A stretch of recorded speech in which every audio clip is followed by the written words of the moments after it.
It is interesting, people of God, that the Bible says that these horns have come so that nobody will be able to lift up their heads. Let me make you understand this. Where do you normally find horns? You find it on the heads of animals. Most interestingly, let us look at the head of a bull. If you've ever seen where there is a bull fight and then they use their head and their horns, the idea behind it is when they hit you with that, what they want you to do is to go down. I want you to understand this. There is no horn that flies in space. I saw 4 horns. It didn't mean that the horns were flying in space. The horn had a head. And these horns were against the heads of the people in Judah. So, sir, permit me to call it a battle of head versus head. So the only way I can describe it is that thing that a bull does with his horn. When they are coming with their head, and it is head against head. When the devil wants to solidify wickedness, he uses head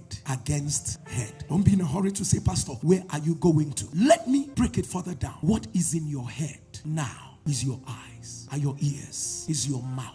The devil is not as powerful as he is when he engages your senses. So he uses what he will say to you to affect what you will say. He uses the picture he creates to you to affect the picture of what you see. He uses what he wants you to hear to affect what you are now hearing. So it is a battle of head against head. And the idea is so that nobody will lift up their heads. The first battle is a battle of what is in my head. When he came with his head towards my head, what did he put inside my head? I'm not afraid of his horns. I'm afraid of what he does to your head. No matter how powerful and ferocious your prayer is, if you don't change some things the devil has put in your head, don't ever finish praying and come back and start treating the negativity like it's still a part of you. Change what is in your head. Don't ever finish talking to God and yet you still start talking as if what you prayed about will never go away. The first way you react to bad news tells me what is in your head. Somebody shall say break.